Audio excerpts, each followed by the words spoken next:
This is the Lesbian Historic Motif Podcast, brought to you by Heather Rose Jones. The show looks at lesbian and sapphic themes in history and literature, and historical fiction with queer female characters, including fantastic versions of the past. We present research, interviews, news of the field, book listings, and original historical fiction for your enjoyment. For even more historic research, check out our blog.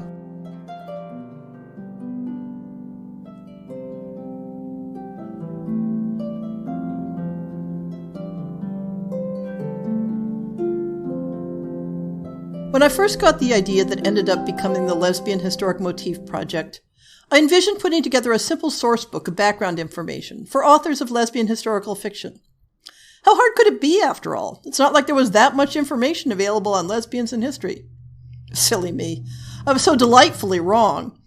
But as I began realizing the scope of the historic information available, and as I began thinking about the fuzzy edges of what a resource of that type should cover, I set aside the idea of a source book and focused on a more granular approach to familiarize myself with the field.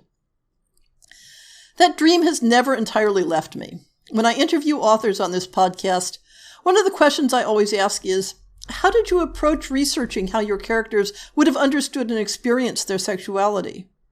And time and again I get responses that focus on the difficulty of finding information and the need to extrapolate from modern experiences and to rely on imagination. I keep returning to that idea. Just as there is a market for reference books that tell you about everyday life in historic settings, like Jane Austen's England, I think there's a market for a reference book that tells you about the experience of women who loved women in historic settings.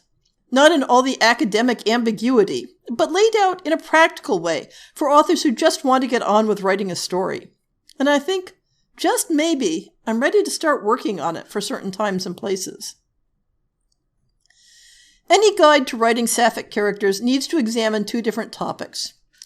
What do we know about the specific experiences of women who loved women?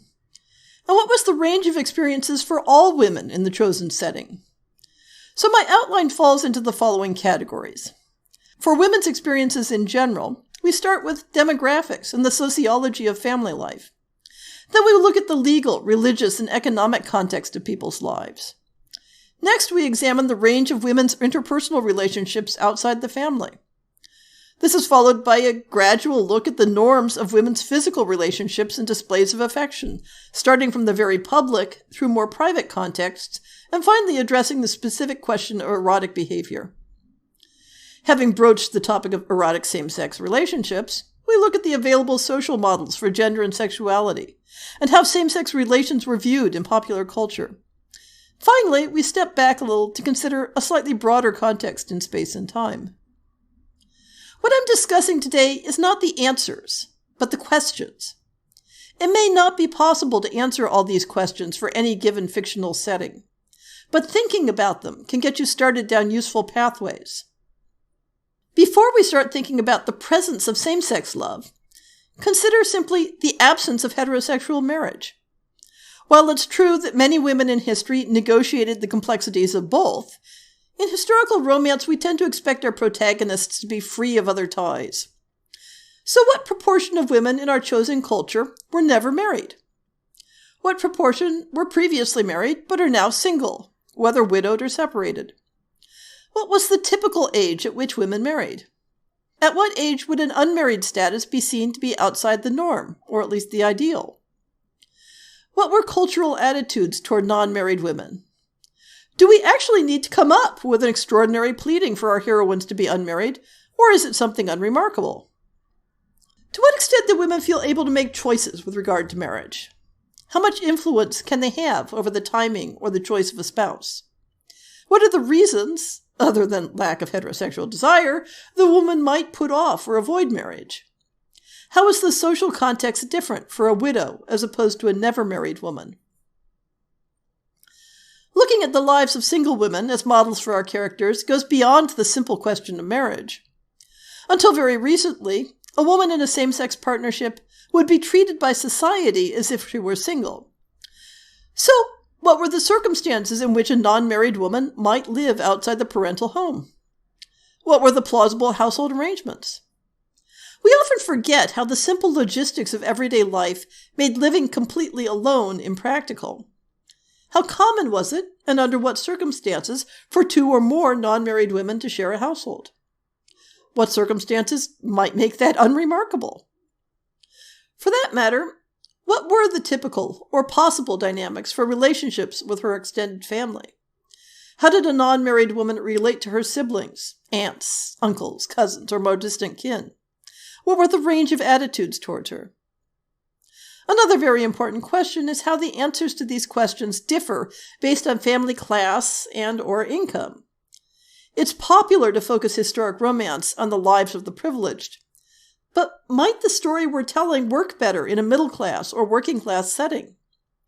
This question will come up time and again because differences in lives and attitudes by class or income can entirely change relationship dynamics. The next set of considerations are related in that they are external forces that have both a strict formal aspect and a more variable practical aspect. These are economics, law, and religion. What is the range of possible economic situations for a non-married woman? And how do these options affect her interpersonal relations? How do class and family wealth affect these options? Are certain economic possibilities closed to her due to class expectations? How does all this affect her possible living situations? This is one of several contexts where it's important not to rely on popular culture to limit our expectations. I can think of lots of stories that started with the premise of women couldn't do X, couldn't work outside the home, couldn't run a business, couldn't have an independent income, when counterexamples can be found in history. Be aware of what is typical, but also of what is possible. Is your character being truly transgressive or only unconventional? Or can she do what the plot requires without even flouting convention? Conversely, we need to know what the constraints were. What ways of making a living would need careful justification, as opposed to being ordinary? What options are so implausible you've used up your reader's suspension of disbelief all on that one thing? Narrowing the focus down to setting up a romance plot, what economic circumstances could enable or prevent two women from cohabiting?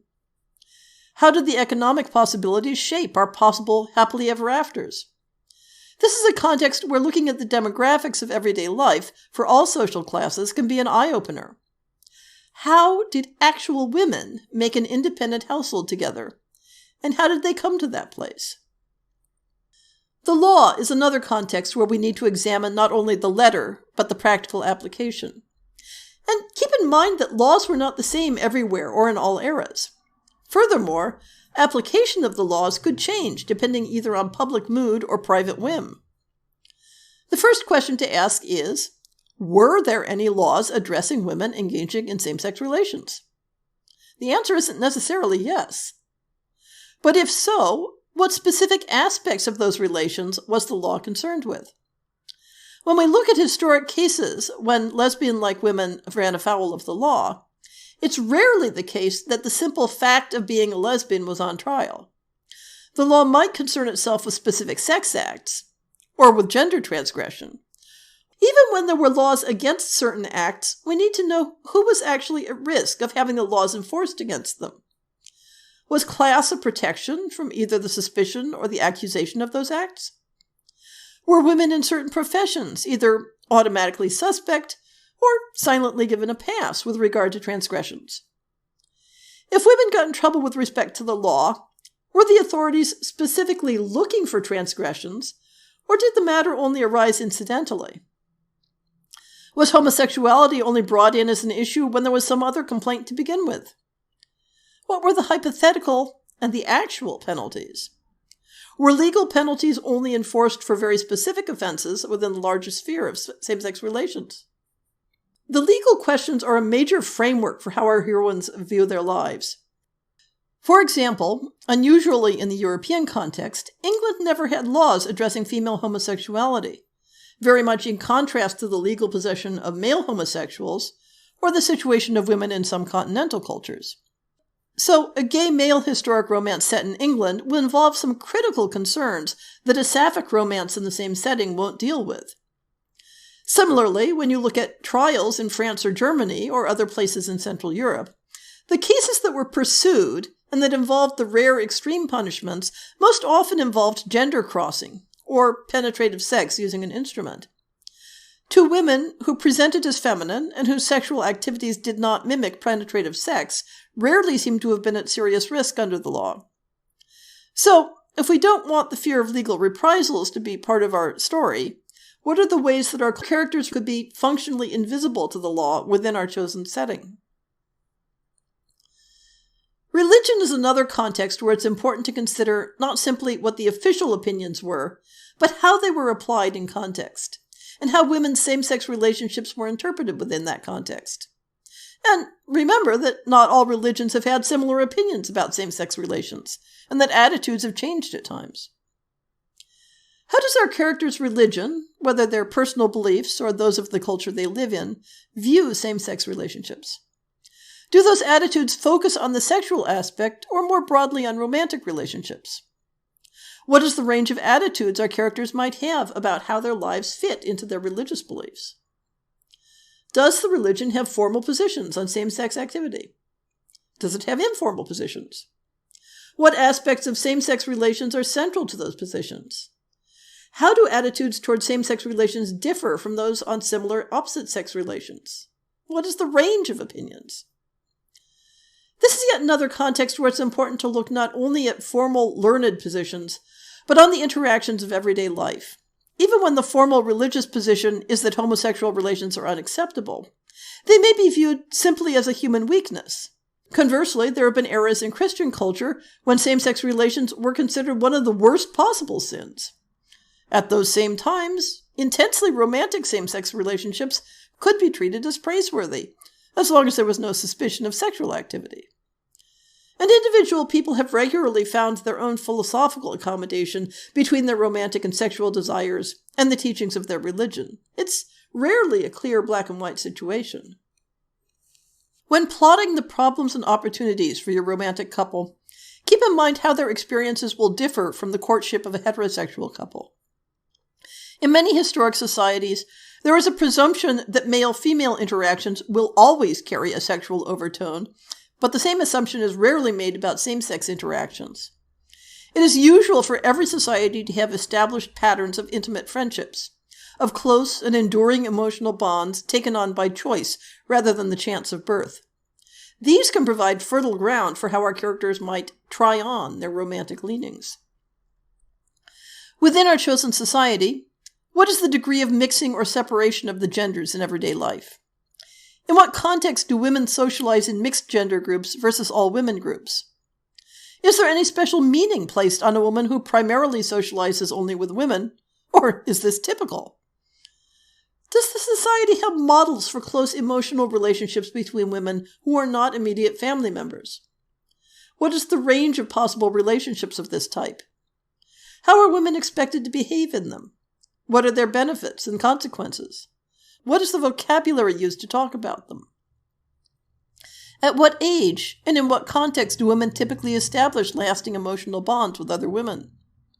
How long are such bonds expected to endure? How are these bonds expressed? How are they described and characterized by others? What other models do people compare them to?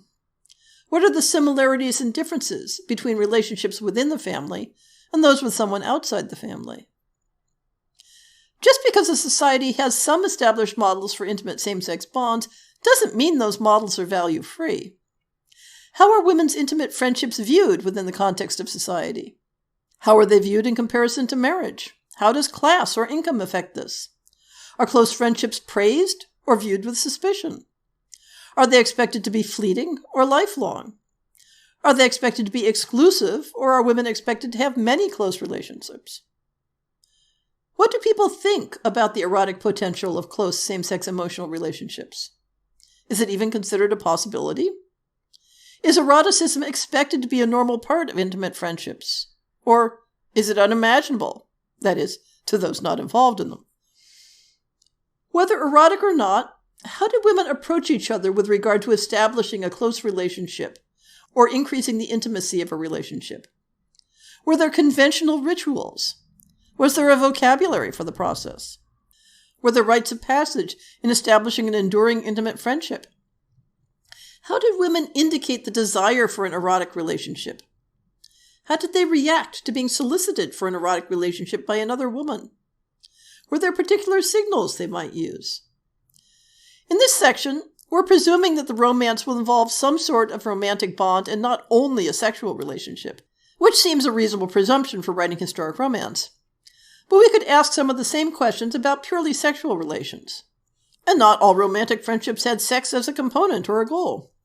But in general, knowing how our target society feels about close friendships between women gives us a lot of useful information on what our characters will experience and what their options are. You know that stage where you like someone and you want to give them a hug, but suddenly you're all self-conscious about how they'll take it? Or you thought you were talking casually and you put your hand on their arm as you're talking and you realize that you're feeling more than just the enthusiasm of making a point? Or you're walking with your girlfriend in an unfamiliar place and you wonder how the people around you will interpret it if you two hold hands? How about if you hear someone address another person as sweetheart or darling or beloved, and you're trying to guess what the relationship is? The societal norms of physical and verbal affection can vary enormously and shift subtly in meaning. What are the gestures and words that would be unremarkable between strangers who have just been introduced? Between casual friends? Between bosom buddies? What are the gestures and words that would unmistakably signal an intimate or erotic relationship? And who can use those in a general public setting without comment? And do any of these vary according to the apparent genders of the participants? These questions are significant for three aspects of story development. Firstly, what's the background noise of affectionate interactions between women in our historic setting? What's the range of behavior that would be ordinary and unremarkable between two women with no erotic or romantic relationship? For that matter, what is the range of behavior that would be remarkable in its absence? Secondly, what are the subtle shifts in behavior that our characters can use to either initiate or recognize the developing intimacy in a relationship? Which of these would their society find unremarkable? And I use this word in the sense of no one would think to comment on it. And which might be considered significant to others? Thirdly, what are the behaviors that might be considered suspect or transgressive if done out in the public eye, regardless of who does them? Are there differences between the gestures and language of affection used within a family versus those used with outsiders? In what context and with what meaning are these extended to non-family members? Are there differences between displays of affection that are assumed to be purely conventional and those that are always assumed to carry personal meaning? Are there systematic differences in the norms of how a woman displays affection to an unrelated man as opposed to an unrelated woman? This particular question can be useful not only in the sense of what two women can get away with, but also if one character is using masculine-coded behavior to signal romantic interests as opposed to platonic interests. What is the catalog of specific actions used in our setting? Keep in mind that certain gestures may have fallen out of use, or may have only arisen recently, or the assigned meaning may have changed over time. As a specific example of what I mean, in Europe, from classical times well into the early modern era, there was a conventional gesture known as chin-chucking, in which one person gently holds the other person's chin in one hand. This was strongly associated with erotic love. If you see two figures in historic art using this gesture, you can assume that the two people are either getting it on or are about to. It faded in more recent centuries to being more a signal of power or age-differentiated invasion of personal space. And today it has largely faded from the social repertoire entirely. So we need to consider not only how our characters might have used or interpreted the displays of affection that we are familiar with, but whether they had ones that we don't use. That said, consider the following types of physical gestures and what meaning they have for our characters and in our setting. Embracing, holding hands, touching the hand, arms, face, etc. Kissing the cheek, kissing a hand, kissing the mouth, sitting in close contact, sitting or walking together with arms around the shoulders or waist, sitting on someone's lap, Does our setting have special terminology for any of these gestures? How would they describe them? Similarly, for verbal endearments, what is the range of use that is considered ordinary or typical between people who aren't married to one another? Are there terms that one would only expect married people to use, or that would signal a marriage-like relationship? How do people address each other directly, either face-to-face or in correspondence? And how do they refer to the other person when speaking to a third party? Are there clear differences between conventional social language and language that indicates an intimate emotional relationship? All of these details can give us a context for showing the development of a romantic relationship within the conventions of the setting. Which is our couple likely to do first? Address each other by the first name or kiss? The answers can be surprising. Every culture has degrees of privacy in how affection is displayed, regardless of whether that affection is romantic in nature or is within an approved relationship. The previous considerations were about how our characters might act out in public, on the street, at a social event, while traveling. But it's also useful to know the accepted range of affectionate behavior in more restricted settings, while still considering both actions that would be unremarkable between platonic friends and those that would be understood as signaling a more intimate relationship. How do people behave within the family home, at a small party limited to close friends? How do women behave when socializing with each other in private, whether in small groups or in pairs? And which of those behaviors might provide an opportunity either to make or to respond to a suggestion of an even more intimate encounter? The specific possible behaviors and language are similar to those considered for the public sphere, but we might find them carrying a different meaning in different contexts. The length of a kiss, the language used for flirtatious teasing. Are there affectionate gestures that are acceptable and neutral in private that are not considered appropriate in public?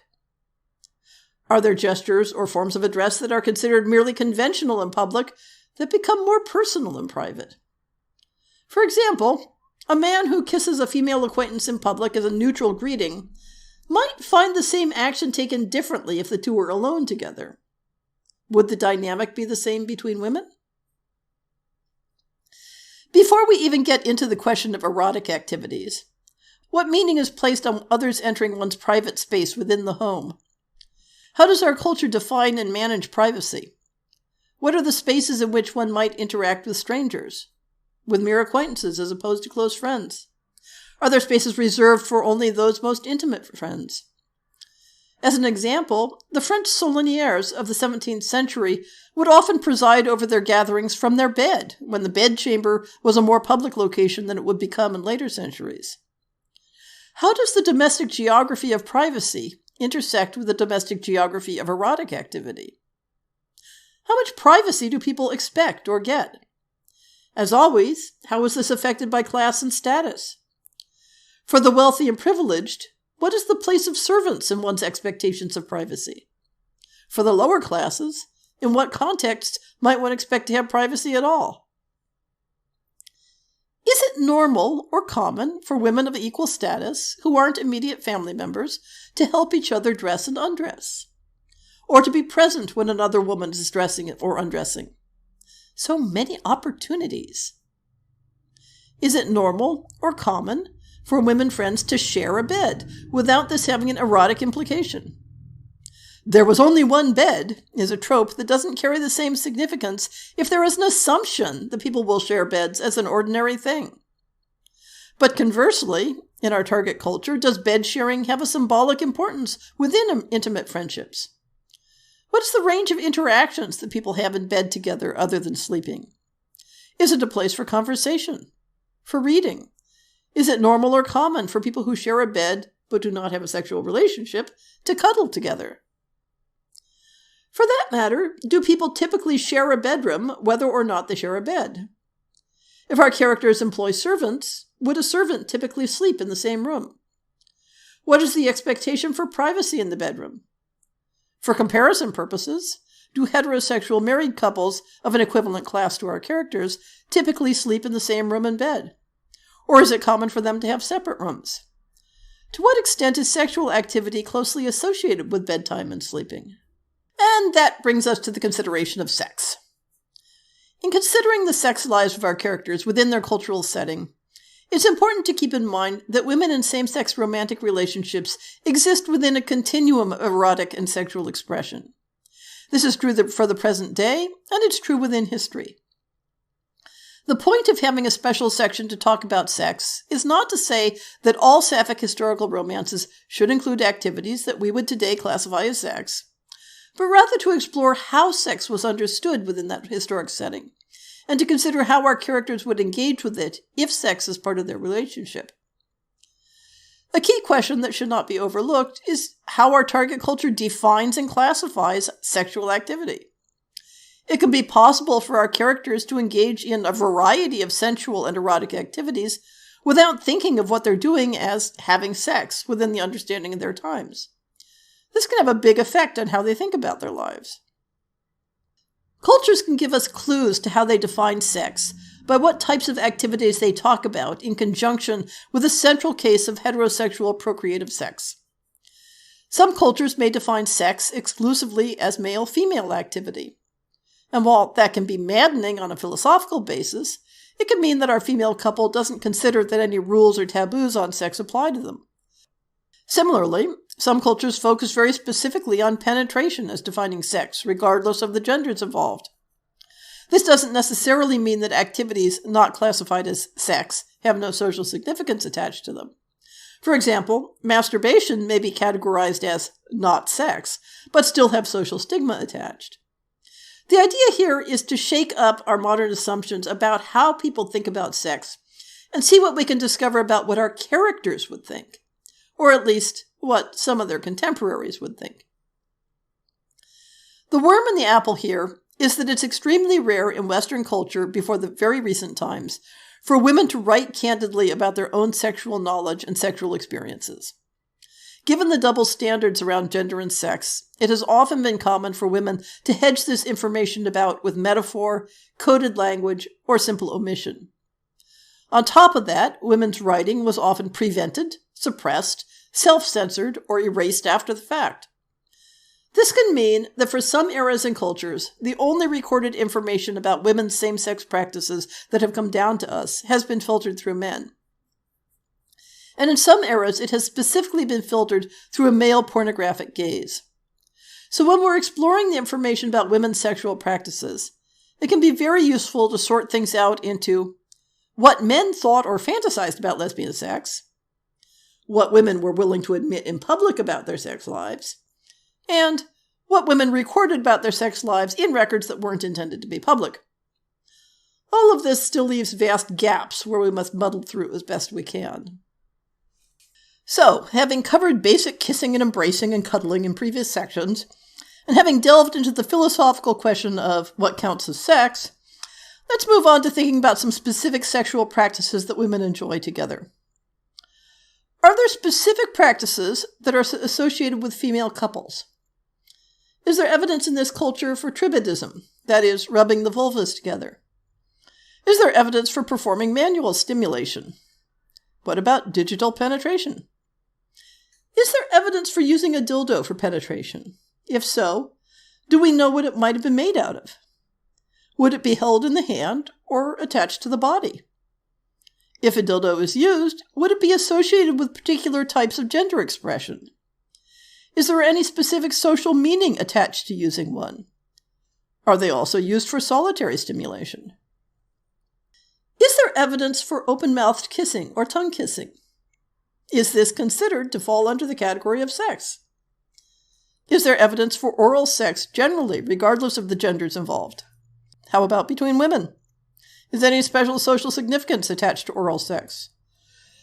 How does the culture understand female orgasm? Is it generally expected to happen during sex regardless of the genders involved? Was sex between women expected to result in orgasm? How did popular culture view sex between women, assuming it acknowledged the existence of such a thing? What did people think about it compared to heterosexual sex? What sort of social meaning was placed on the idea of sex between women? Why did people think women might engage in it? What was the vocabulary of sexual anatomy, acts, and accessories involved in sex between women? Were there words specific to lesbian sex? Were there different levels of politeness available in talking about lesbian sex? What sorts of euphemisms were used? To what extent was there a common shared vocabulary, or to what extent do women seem to have been putting together their own language based on borrowings from heterosexual practice and individual invention? How did women negotiate the initiation of a sexual relationship? Did the culture have specific customs or rituals that might be used in this context? Is it something that women felt able to talk directly about before an encounter? How did they talk about it after a sexual encounter? Does there seem to have been a shared progression of how a sexual relationship developed? What is the degree of general awareness of erotic potential between women? How is that awareness communicated within the society? Does it show up in literature or popular culture? Is there a general awareness of specific women in the culture known or believed to be engaging in same-sex erotics? How are they viewed? What sort of popular culture representations, if any, of women's same-sex erotics are in circulation within the culture? Who has access to them? Do pop culture depictions of sex between women vary depending on the class or status of the participants or of the audience? Having focused in on the specifics of sexual activity, let's step back to consider the context of how relations between women were understood within our target culture. This takes the phrase same sex and looks individually at the sex part and at the same part. How does the culture and our characters understand gender and understand sexuality? How do our characters categorize male and female? How does the culture understand and deal with people who don't fit neatly into those two categories? Is gender considered to be innate or performative? That is it something you are or something you do? Are there categories other than gender that are relevant for romantic or sexual relationships? How do class or social status interact with gender? How does the culture view the dynamics of romantic or sexual desire? Are there default expectations of who will desire whom? To what extent is desire prioritized as a basis for formal relationships? What about for informal ones? Are people thought to have an innate tendency to desire a particular type of person? Are certain objects of desire more acceptable than others? Does the culture have a theory that explains individual preferences and desire? Do different groups in the culture have different models or understandings of desire? Looking at some of the possibilities more specifically, does the culture include understandings of same-sex or same-gender desire that consider it to be normal, or at least ordinary? Is same-sex or same-gender desire viewed neutrally, or is it given a positive or negative judgment? Is there a model of desire based on gender difference? If so, are there understandings that view same-sex desire as caused by variant gender identity?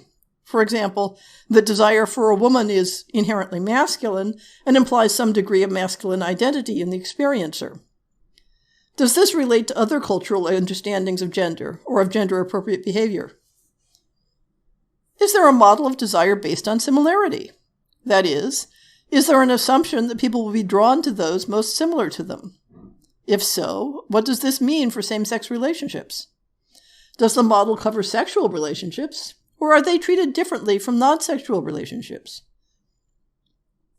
If the culture has both difference and similarity models for desire, how do they interact? Are they applied in different circumstances or coexist as equal alternatives? Are there differences in how couples are perceived based on whether they involve gender similarity or gender difference? To be more specific, does the culture view the equivalent of butch-femme couples differently from femme-femme couples? Does the culture have concepts equivalent to transgender identity? Is there a perceived relationship or continuum between female homoeroticism and transmasculine identity? If so, are there characteristics that distinguish within this continuum? Do we have evidence for how people understood their own identities within this context? Does the culture expect couples to experience symmetry of desire? Or is there an expectation that one member will experience a more active desire and the other will accept that desire? If this model exists, how does it play out in courtship and in erotic activity? Does the culture expect an active-passive contrast, or does it expect both parties to actively pursue the relationship? Are female couples different in this regard than heterosexual couples? If there is an active-passive difference, are people viewed differently depending on which role they take? What is the vocabulary for women with same-sex desires? Is there a range of terminology that covers everything from platonic friendship to sexual partners? What sorts of nuance can be expressed with different words? Does the culture have explicit words that only apply to same-sex desire, as well as more euphemistic expressions? Are there cultural differences in who these words are applied to or who uses them? Is there a belief or perception that certain physiological, behavioral, or sartorial traits are signs of lesbian desire? Are certain habits or actions perceived as communicating same-sex interest? And are they used deliberately to communicate interest or identity? That question merges seamlessly into the question of representations in popular culture, which we've touched on in several categories already. But it makes sense to gather some of the topics together. What is the range of representations of women's close emotional relationships in popular culture?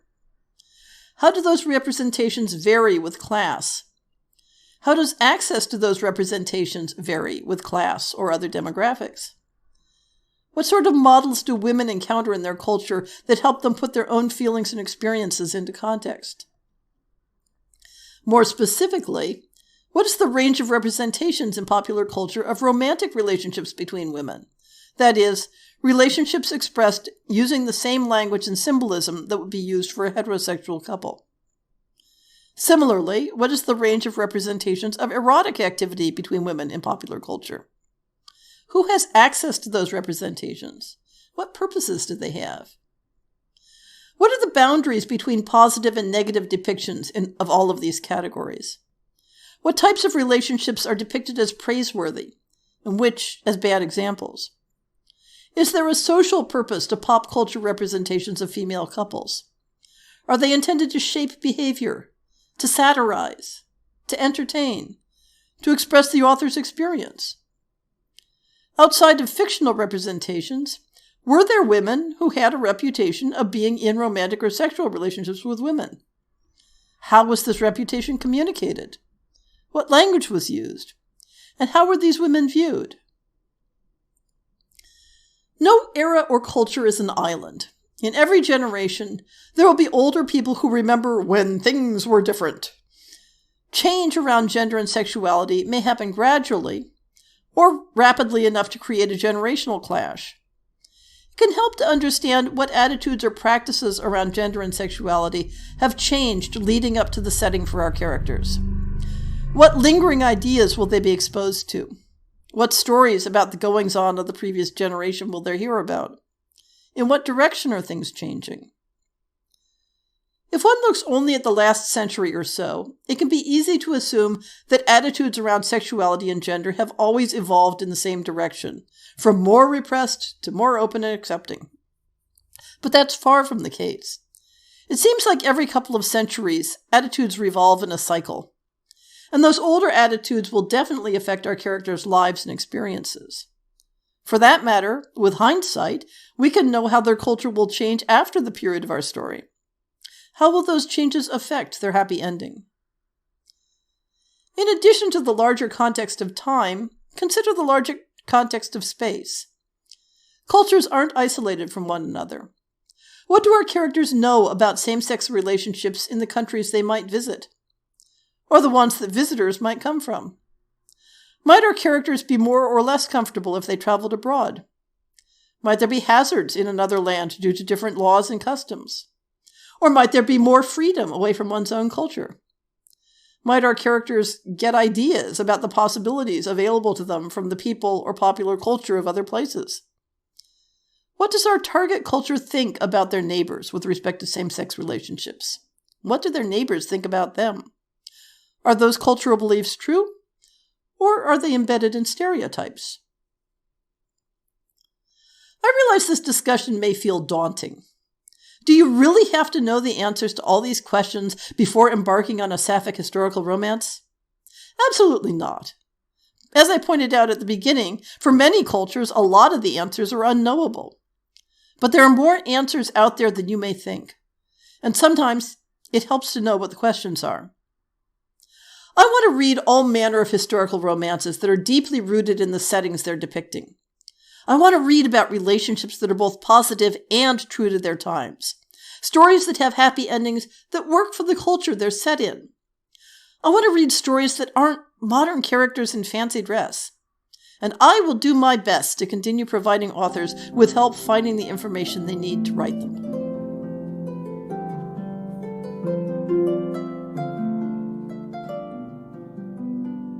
I hope you've enjoyed this episode of the Lesbian Historic Motif Podcast. See the show notes for links to people and topics. Most shows will have a transcript linked as well. If you have a book announcement, a topic suggestion, or might like to appear on the show, please drop me an email. If you enjoyed this podcast, please rate it and subscribe on your favorite podcast app, and consider supporting our Patreon.